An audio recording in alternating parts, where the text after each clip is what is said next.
직면한 삶의 위기를 벗어나는 법이라는 제목으로 말씀 증거하겠습니다. 오늘 본문은 아수르라는 강대국이 이제 이스라엘을 향해서 선전포고를 하는 장면입니다. 특별히 이제 아수르 왕이 그 3명의 군 장성을 이스라엘을 향해서 파송을 합니다. 그 중에서 3명 중에 탑이 랍삭입니다. 이제 선전포고를 하는데, 선전포고란 것은 몇 년 몇 월 몇 시에 공격을 할 테니까 어떤 조건에 응해주면은 전쟁을 일으키지 않겠다. 그러니까 여러분, 선전포고라는 건 비슷한 나라끼는 안 합니다. 왜냐? 비슷한 나라끼는 하면은 빨리 치는 게 전쟁에 있어서 절대적으로 유리하잖아요. 아주 강력한 나라가 상대도 안 되는 나라한테 싸움 걸 때, 위협할 때 선전포고를 하는 겁니다. 이스라엘이 아수르한테 그런 역할이었다는 거예요. 인도 갔더니 인도와 네팔이 좀 이런 관계더라고요. 네팔이 인도에 종속이 돼 있어요, 거의. 그러니까 인도 돈이 네팔에서 자유롭게 쓰입니다. 네팔 돈은 인도에서 못 쓰입니다. 인도에서 네팔에 이번에 정권이 바뀌었는데 말을 잘 안 들으니까 어떻게 됩니까? 인도에서 갑자기 기름을 끊어버립니다. 그러니까 네팔에서 그때 네팔 선교 갔더니 주유소에서 수백 미터 가량 차들이 줄지어서 이 기름을 넣으려고 난리가 벌어지는 것을 보았습니다. 마찬가지로 아수르가 이스라엘한테 너희들 내 말 안 들으면은 물자도 끊어버리겠다. 너희 앞으로 안 좋다. 이러면 긴장이 되죠. 여러분, 우리 직장 생활할 때 호랑이 같은 상사가 비합리적으로 나를 골탕 먹이려 한다. 자꾸 나에게 손해를 주려고 한다. 여러분, 그 미치지 않습니까? 가족 중에 예수 안 믿는 가족이 예배 드리는 것을 적극적으로 반대한다. 이거 들어줄 수도 없고 안 들어줄 수도 없고 미치는 거죠. 그리고 사업 같은 거 나름대로 열심히 다 잘하려고 하는데 지금 현재 상황은 부도밖에는 답이 없는 거예요. 빚도 더 이상 견딜 수 없는 상황이라면 이 문제 어떻게 해야 되느냐는 거예요. 여러분, 코너에 몰린 사람들 상당히 많습니다. 과거 저도 마찬가지고 여러분도 마찬가지고 현재 진행형인 사람도 있고 관계나 재정이나 여러 가지 부분에서 지금 코너에 몰린 사람들이 있어요. 이때 코너에 몰렸을 때 우리는 어떻게 반응하냐는 거예요. 오늘 본문에 보니까 히스기야가 백성들한테 아무 얘기도 하지 말래요. 침묵하라고 하죠. 이스라엘 백성들이 여리고성 돌 때 하나님이 첫 번째로 가장 큰 장벽을 만났을 때 침묵하라는 거예요. 침묵하고 오직 나팔 소리만 들렸습니다. 왜 침묵하라고 했을까? 하나님은 침묵 속에서 하나님의 음성을 들려주시는 거예요. 인간은 죄성이 있어서 말이 많거든요. 이 말 저 말. 이스라엘 백성들이 꼭 넘어졌을 때, 말이 많았을 때, 모세 언제 내려오느냐, 도대체 하나님 살아계시느냐. 인간은 말 많았을 때 범죄하고 말 많았을 때 허둥대다가 구덩이에 빠졌다는 겁니다. 여러분, 유대인들이 왜 강할까 저는 생각을 해봤는데, 유대인들은 워낙 고난을 많이 당하다 보니까 가스실에서 수백만 명이 죽어나가다 보니까 사람이 너무 큰 고난을 당하면 어떻게 되죠? 준비성이 밝아져요. 저는 이번엔 인도 처음 갔지만 비상용품 다 챙겨왔습니다. 오히려 인도 밤에 제가 광부처럼 혼자 랜턴 여기 머리 끼고 부둣가에서 여러분 다 헤매일 때 저 혼자 유유 뛰어가는 모습 봤죠? 저는 경험도 없었는데 이미 다 준비가 돼 있었던 거예요. 왜냐하면 옛날에 어려웠던 걸 겪었거든요. 인도 호텔에 갔는데 엘리베이터가 불이 확 나가버려요. 잽싸게 소리 질러가지고 제가 밖으로 튀어나갔어요. 왜 나갔냐? 저 옛날에 엘리베이터에서 1시간 이상 갇혀봤거든요. 이게 1시간 정도 갇히면요 거의 미친놈 됩니다, 여러분. 네? 너무너무 힘든 거예요. 그러니까 제가 그게 트라우마, 포비아가 형성이 된 거죠. 그러니까 위험한 상황은 어떻게든 내가 이렇게 대비하려는 게 있는 거예요. 유대인들도요, 자꾸 압박을 받고 고난당하고 핍박당하다 보면 굉장히 강한 내성이 생겨요. 그래서 유대인들은요, 힘이 뭔지 알아가지고 힘 되는 것만 탁 잡고 있어요. 그리고 절대 나서지 않아요. 힘되는 게 뭐가 있을까요? 금융 쪽을 딱 잡고 있어요. 그러면서 절대로 그 앞에 나서질 않아요. 정치계를 꽉 잡고 있어요. 뒤에서 다 밀어줘요. 절대 드러나지 않아요. 근데 뒤에서 다 움직이고 있어요. 그래서 유대인의 로스타일드 가무가는 유명한 말을 했어요. 우리들은 어느 허수아비가 정권을 잡든지 상관하지 않는다. 어차피 금융의 주도권은 우리가 잡고 간다. 그 사람들이 이거 알았죠. 세상적인 권력은 짧은데 이 돈의 힘은 길다는 거 아는 거예요. 언제든지 움직일 수 있는 힘. 이런 지혜가 없을 때는 어떻게 됩니까? 사람이 막 떠벌려요. 막 떠벌리고 드러내다가 쓰러진 사람이 얼마나 많습니까? 역사상 가장 힘이 강한 사람이 누굴까요? 삼손 아니겠습니까? 여러분, 블레셋의 골리앗하고 삼손하고 싸웠으면 누가 이겼을까요? 게임이 안 되는 거죠. 골리앗 100명이 와도 삼손한테는 졌을 겁니다. 왜냐? 삼손은 블레셋 사람들이 군대가 와가지고 잡으려고 묶으니까 성 옆에 있는 성 문체를 뽑아가지고 들고 산 위로 올라갔대요. 이건 인간이 아니죠. 이거 사람, 이 인간 아니지 않습니까? 예? 죽은 사자를 끌고 가기도 힘든데 그걸 찢었어요. 어마어마한 겁니다. 그렇다면은 제가 삼손이었다면 어떻게 했을까요? 제가 삼손이었다면 저는 절대 드러내지 않아요. 배트맨처럼 평상시에는 정상 출근하고, 응? 수트는 차 속이나 집 속이나 여기 사무실 깊은 데 넣어놓고 필요한 일 있을 때, 여러분들이 위기에 당했을 때, 어려움에 빠졌을 때 그 수트를 입고 나가가지고 여러분을 건져주죠. 삼손이 은사를 철저히 숨기고 이식으로 오래 갔다면 블레셋이 그렇게 오랫동안 이스라엘을 갈구고 힘들게 하지 못했을 겁니다. 뭔가 자기들을 때릴 수 있는 강력한 무엇인가가 있다는 것은 상대방으로 하여금 긴장되게 하는 거거든요. 이 중에요,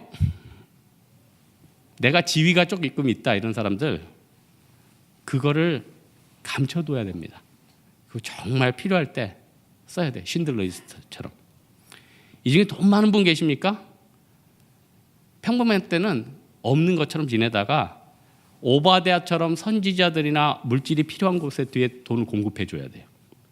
이 중에 지혜 있는 자 있습니까? 자기 이름으로 SNS에 그냥 옳은 소리 하는 것보다도 가명으로 멋진 글들 많이 써가지고 사회에 좋은 영향력 끼치는 게 필요하다는 거예요. 랍사게가 사실 심리전에 굉장히 능한 사람이었대요. 아수르의 심리전의 대왕. 랍사게는 벌써 입이 랍사게 아니에요? 입이 벌써 싸게 생겼어요. 대놓고 하여튼 심리전에 능했으니까. 그래서 랍사게의 그 심리전에 많이 무너졌는데 이걸 깨는 걸 히스기야가 알았죠. 히스기야는 믿음이 뭐라는 걸 알았거든요. 그래서 백성들한테 자기가 하나님 앞에 침묵하고 벽을 향해서 기도하고 그 다음 백성으로 하여금 침묵하게 만들었다는 거예요. 여러분, 지금 혹시 너무 답답해가지고 하나님 도대체 살아계시는 겁니까? 내 문제를 긍휼히 여기는 것입니까? 나는 이렇게 망하는 것입니까? 이런 사람들이 있습니까? 침묵하라는 거예요. 깊은 침묵하다 보면은 성경에서 답이 막 쏟아져요. 기도하는 가운데 답이 막 쏟아져요. 제가 사업하는 한 형제가 올 초에 개인적으로 사업 때문에 좀 큰 일이 생겼어요. 이 문제를 어떻게 처리할까? 인간관계가 있으니까 인간관계를 통해서 처리할까?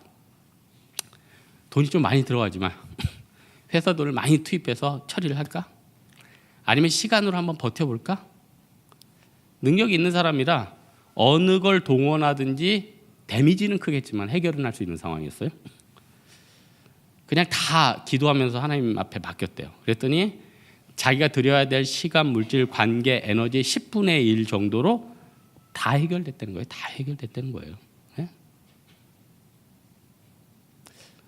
여러분, 우리 인생에 있어서 정말 많은 문제가 있지만 사실 그건 문제도 아닌 것일 수가 있다는 거예요. 아닌 것일 수 있다는 거예요. 저는 처음에 인도 왔을 때는 원래 도시들이 도시화가 돼서 뭐 인도인지 네팔인지 느낌이 없더라고요, 별로. 근데 이제 비하르에 갔더니 이제 버스 옆에 이제 코끼리가 지나가는 모습을 보고 아, 여기 인도구나 느꼈는데 너무 가슴 아픈 게 뭐였냐면은 배를 타러 가기 전에 이제 버스 타는 곳으로 갔는데 그 동네에서 이제 계속 이렇게 대대손손 구걸하는 애들이래요. 아빠도 구걸, 할아버지도 구걸. 근데 여자애 하나 5살짜리랑 3살짜리 남자애들이 진짜 한마디로 거지예요, 거지. 진짜 그런 거지도 없어요. 너무너무 행복하게 덤블링을 하면서 진짜 기분이 뭐니 하고 정말 행복하면서 기어가고 와, 진짜 그 눈물 없이는 진짜 눈물 없이는 못 봐요, 여러분. 그게 마음에 너무너무 걸리는 거예요. 여러분, 이 시대에 진짜 양극화가 문제라고 하죠. 우리나라도 양극화 문제, 중국도 문제, 양극화 문제가 없는 나라가 없어요. 생각해 보니까 이 시대의 양극화의 끝판왕은 진짜 인도예요, 인도. 인도의 최고 부자들은 문베이 같은데 20층짜리 아파트를 짓고 혼자 산대. 20층짜리 아파트를 짓고 1층부터 7층까지는 가정부, 뭐 일하는 사람, 8층부터 9층까지는 뭐 사람들 놀러 오면 거기서 대하고, 뭐 13층까지는 자기 뭐 피트니스 센터 하고, 그래서 2층 써요. 반면에 정말 하층민 있는 사람들은 진짜 원시인이에요, 원시인. 비하르 같은 데 원시인이에요, 원시인. 소똥 옆에서 살고 뭐 한국이란 나라도 모르고 한국도 모르는데 뭐 예수님 어떻게 알겠어요? 아무것도 몰라요. 여기 가운데서 이들에게 생명을 줄 수 있는 게 뭡니까? 하나님 앞에서 내가 지금 처한 상황, 내게 주어진 것들이 나는 너무 급하고 급박하다고 생각할지 몰라도 하나님이 때로는 필요할 만큼 주셨고 또한 능히 이것을 이길 힘을 주셨다. 이걸 믿고 욥처럼 기다리는 게 필요하다는 거예요. 여러분, 진실하게 살아도 시간 지나면 다 진실은 드러납니다. 왜냐하면 하나님이 살아계시지 않습니까? 늘 손해보는 것 같아도 종국적으로 끝까지 손해보는 사람 없어요. 다 하나님이 앞에서 손해보면 뒤에서 채워주고 앞에서 많이 남기면 뒤에도 손해보고 이게 하나님이 다 수평을 맞춰주시더라고요. 그러니까 너무 급하게 살 필요 없다는 거예요. 하나님 앞에서 침묵하면서 하나님의 인도가 무엇인지. 두 번째로는 내가 침묵만 하고 있으면 다인가. 그 다음에 하나님이 어떨 때는 옷을 찢으라고 그래요. 믿음 따라 어떤 행동을 하라고 어떨 때 요구하십니다. 아브라함이 코너감을 올렸을 때가 언제죠? 이삭 잡으라고 그랬을 때 코너에 몰렸잖아요.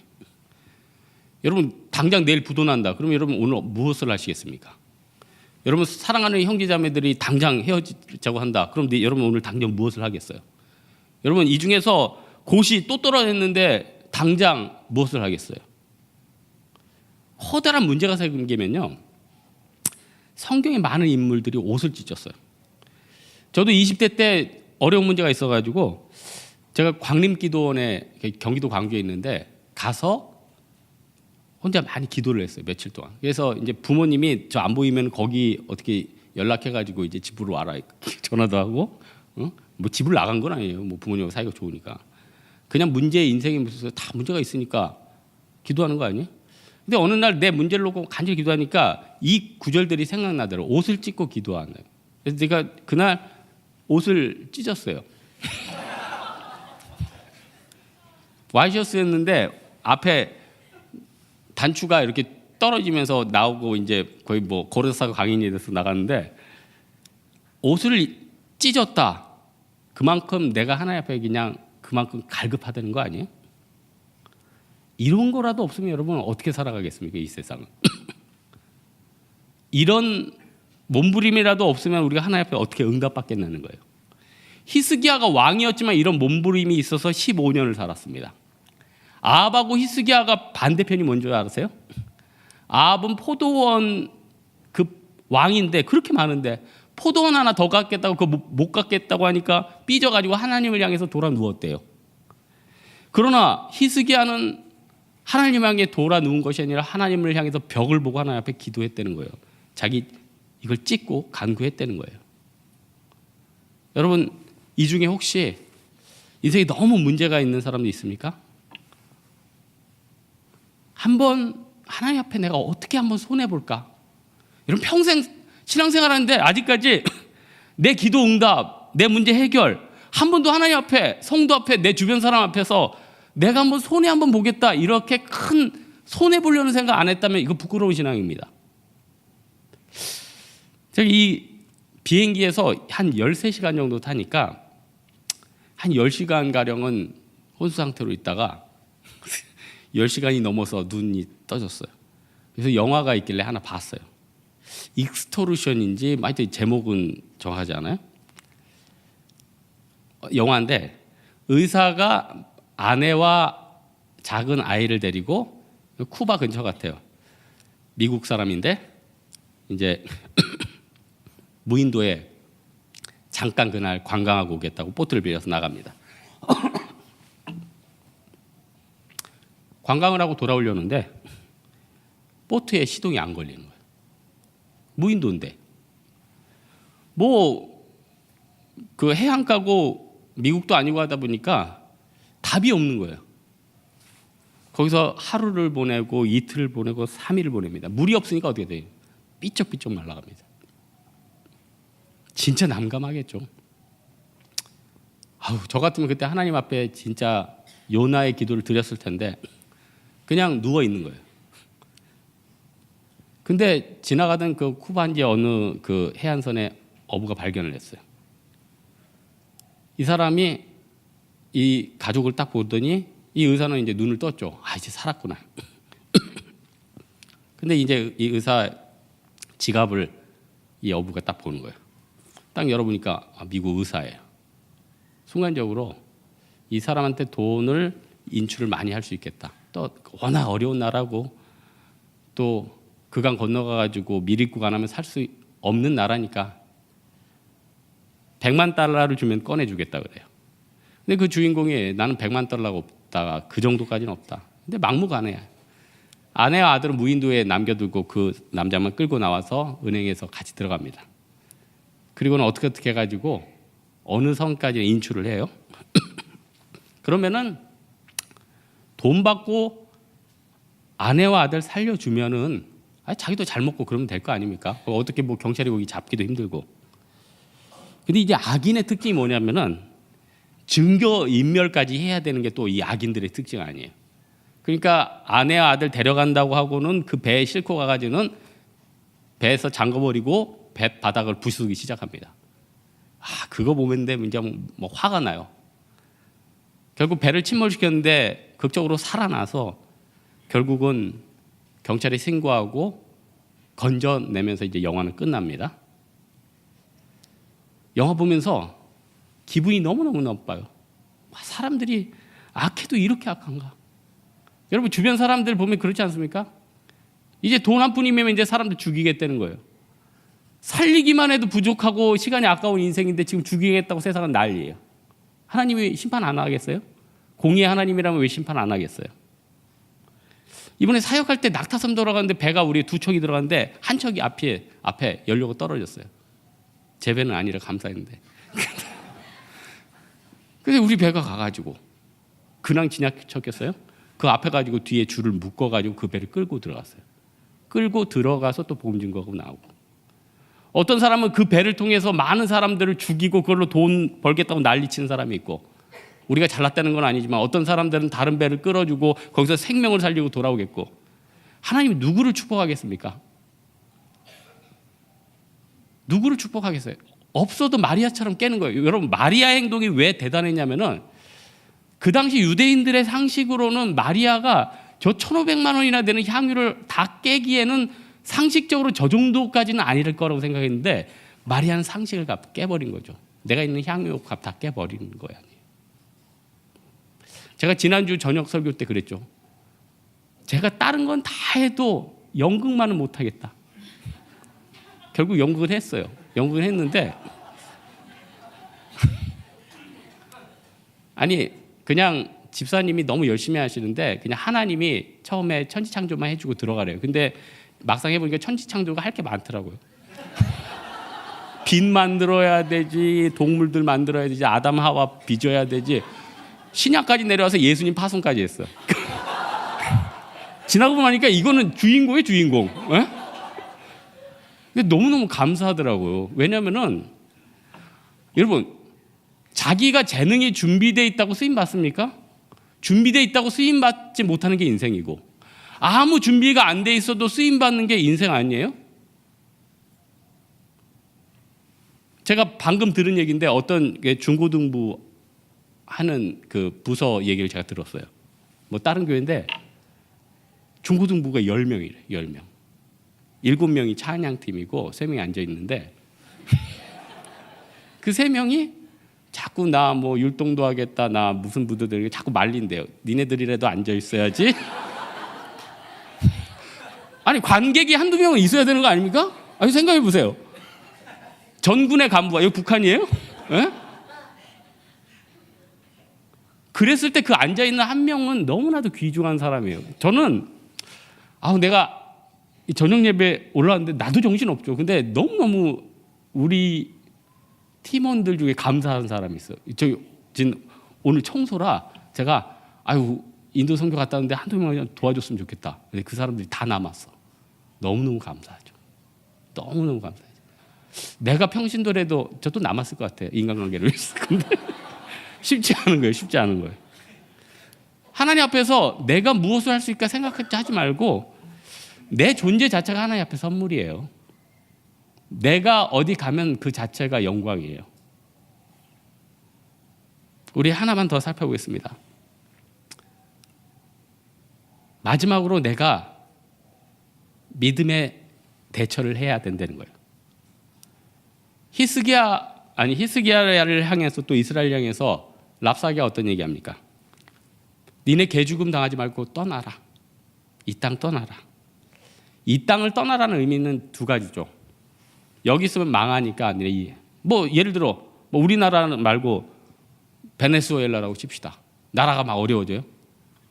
이 땅 떠나라. 그럼 어떻게 되죠? 노블리스 오블리제가 있는 나라는 그래도 사람들이 나라를 지킬 것이고, 노블리스 오블리제는커녕 자기만 살겠다고 하는 사람들은 어떻게 돼요? 있는 사람부터 빠져나가겠죠. 이스라엘 백성들에게 이 나라 곧 망할 테니까 빠져나가라는 거예요. 그러면은 힘 있는 놈, 잘 나가는 사람들은 싹 빠져나가겠죠. 근데 어떻게 돼요? 히스기야부터 하나님 향해서 기도를 하죠. 또 신앙 버리려는 거 아니에요? 지금 랍사게가 하는 말이 다 그래요. 야, 우리 왕처럼 강한 왕 니네 봤지? 니네 나라 말고 많이 부셨어. 애굽 지금 껌이야. 껌. 애굽 니네 죽어. 애굽을 씹어먹을 정도로 강한 나라였으니까 얼마나, 이거 대세가 이미 기운 것 아닙니까? 여러분 잘 생각해 보세요. 이런 대단한 아수르가 멸망했던 중요한 키포인트가 히스기야가 기도해가지고 18만 5천 명이 갑자기 이유도 없이 다 전멸을 했어요. 역사상으로 아수르가 망한 역사상으로 뒤로 사라진 굉장히 중요한 원인 중에 하나예요. 이집트가 갑자기 사라졌던 굉장히 중요한 원리 중에 하나가 뭐죠? 그 이유 중에 하나가 뭐죠? 홍해 때 갑자기 애굽 군대가 홍해에 매몰됐기 때문에 애굽 군대가 큰 타격을 입었다는 거예요. 여러분, 우리 하나님 앞에서 이제 우리가 생각하는 답들이 있어요. 물론 하나님이 생각하는 답들, 내가 생각하는 답들 여러 가지 있지만은 악한 마귀나 내 생각에는 엉뚱한 답을 자꾸 내요. 자꾸 인간적인 생각을 하는 거죠. 예배를 줄여볼까? 주일에도 문을 한번 열어볼까?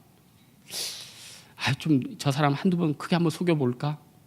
자꾸 여러 가지 생각 들어요. 교회를 좀 멀리 해볼까? 여러 가지 생각이 돼요. 헌금을 좀 줄여볼까? 그때요, 믿음의 대처를 세우는 게 중요하다는 거예요. 믿음의 대처를 세우는 거예요. 랍사게가 그래요. 애굽을 향해서 저거 상한 갈대 지팡이, 상한 갈대다. 애굽 나일 강변에는 갈대가 많대요. 갈대가 이렇게 보면 두꺼운데 갈대 이렇게 보면 어떻게 쉽게 부러지죠. 여러분 콜라캔 빈 거 보이긴 강해 보이죠. 잡으면 우그러지는 거예요. 아무것도 아닌 거예요. 맞는 말이에요. 당시 대세는 애굽이 기울었어요. 그러나 하나님 앞에서는 그때 강력한 아수르나 애굽이나 다 상한 갈대라는 거예요. 똑같은 거라는 거예요. 그래서 히스기야는 어땠습니까? 벽을 향해서 기도를 하고 누구를 찾아갔습니까? 이사야를 찾아갔죠. 지혜입니다. 지혜. 여러분 자꾸 어떤 사회도 마찬가지예요. 사회가 경직되는 게 뭡니까? 물어보지 않아요. 가르쳐주지 않아요. 나만 살겠어요. 옆 사람들은 의지하지 않습니다. 같이 죽는 겁니다. 같이 죽는 겁니다. 같이 죽어요. 너무 양극화가 되면은 같이 죽어요. 잘 나가는 사람도 치안이 불안해요. 근데 이게 또 딜레마가 있죠. 이 양극화를 해소하기에다가 다 나누다 보면은 책임감 소재가 없어져요. 그럼 어떻게 됩니까? 같이 죽어요. 세계화 시대 때 이 나라 저 나라 지금 다 뛰어나고 난리인데 또 밀려요. 그러니까 이 문제의 해결을 위해서는 어떻게 해야 됩니까? 우리는 하나님을 의지해야 되죠. 결국 여러분의 답은 주변 사람이 줄 수 있는 게 아닙니다. 하나님이 줄 수밖에 없다는 거예요. 하나님 앞에 기도하면요, 하나님이 구체적인 답을 줍니다. 이 사람을 만났을 때는 이렇게 얘기해라. 이 거래는 이렇게 풀어가야겠다. 이 인간관계는 이 선에서 끊어야겠다. 그러면 하나님이 무리수 없이 90% 정도는 합리적인 선에서 이렇게 해결해 주셔요. 그러다가 끝에 하나님 더 이상 방법이 없습니다. 그때는 홍해 갈라지는 거죠. 그때는 어떻게 되는 겁니까? 18만 5천 명 하나님이 전지전능한 능력으로 무너뜨려 주시는 거죠. 오늘 말씀의 결론 맺겠습니다. 침묵하다 보면은, 믿음으로 기다리다 보면은 하나님이 그것을 극복할 수 있는 힘과 믿음을 주십니다. 시편 48장 14절에 보니까 이 하나님은 영원히 우리 하나님이시니 그가 우리를 죽을 때까지 인도하시리로다. 너무 와닿지 않습니까? 그가 우리를 죽을 때까지. 여러분 죽을 때까지 하나님이 인도해 주신대요. 아무 걱정하지 마세요. 40대까지만? 아니요. 30대까지만? 6순, 7순? 죽을 때까지. 사랑하는 우리 홍대세교회 성도들, 시편 48장 14절 말씀처럼 그가 우리를 죽을 때까지 인도하시리라, 이 믿음을 가지고 여러분 많은 시험과 어려움 이겨냈으면 좋겠어요. 제가 이번에 그 인도 음식 중에 그 상온에, 원래 요거트는 이제 저온에서 이렇게 숙성시키는데 상온에서 숙성시키는 나시라는 게 있더라고요. 이게 히브리어 나사랑 좀 비슷해. 이게 시험이란 단어거든요. 죄에 대한 유혹이나 하나님에 대한 배교를 견뎌내는 거, 이 나사를 극복하는 거, 이게 필요하다는 거예요. 사랑하는 우리 홍대세교회 성도들, 믿음으로 말미암아 지금도 또 내일도 이번 주도 이번 달도 나의 인생에 있어서 삶에 직면한 위기를 믿음 가운데 극복하는 여러분 되기를 주님의 이름으로 축원합니다. 예, 우리 한번 찬양 하겠습니다. 아무것도 두려워 말라.